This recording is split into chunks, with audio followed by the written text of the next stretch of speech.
ny asa dia misy ny atao hoe mahafapo, fa misy ihany koa ny hita hoe tsy maintsy arenina na tohizana. Fa tsisy angamba ny fahafahampo tanteraka raha mbola hito amin'ity tany tsika maha-olombelona antsika. Fa ny ezaka zany dia hita fa misy, ary ho atsaraina mandrakariva zany raha ohatra ka mbola misy ny tokony harenina amin'izay heverina hoe tsy mety teo aloha. Inabo moa zany tombontsoa azona Ambovimbeanjoy tao anatin'izay 5 taona zay raha hoana? Raha hitanisan'izany angamba dia tako angamba tsy ho vita anatin'ny 15 minitra raha ohatra ka ny asa sy ny zava-bita ny fitondrana any amin'ny distrikana Ambovimbeanjoy.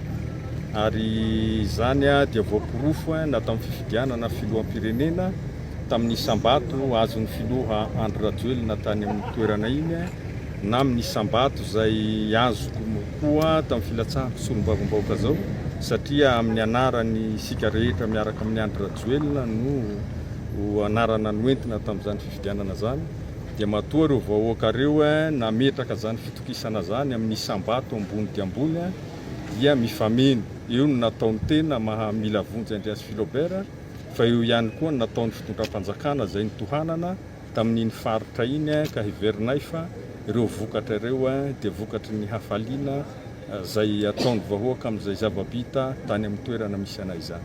Ny fisarahana zany eo ihany fa ny asa dia heveriko hoe vao mainka mitombo ara, satria araka ny fizarana zay ny tokony hanaovanao ezaka bebe kokoa amin'izay faritra izay adidinao. Raha raisina ohatra ny Ambovimbeanjoy teo aloha, raha mbola tsy nisaraka dia eo amin'ny 966 bureau de vote, 927. Dia rehefa nisarahana dia aty amin'ny 678 bureau de vote zany Ambovimbe. Raha fokotany lazaina dia any hoany amin'ny Arivo latraka ny fokotany izay adidina amin'ny distrikana Ambovimbeanjoy. Ka ny asa zany dia tsy maintsy ampitomboina mandrakariva, fa ny elanelana sy ny distance zany no mihena, satria ireo toerana lavitra be ireo no nomena ny distrika vaovao dia ny distrikana Tanora Atsimo.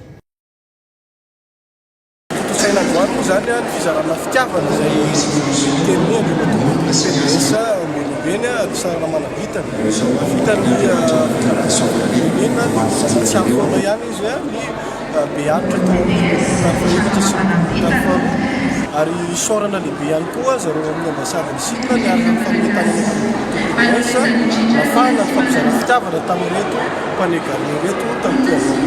Eo amin'ny 20 sy eninjato teo zany totalina ny 4e sy 10e no nahazo an'izay fizarana fitiavana zay tamin'ity avao. Sivana moa zany dia nakinina tanteraka tany amin'ny fokotany sy nisy tenan'ireo beany sy ny marefo tena ny fokotany, zay zany nafana ny sivana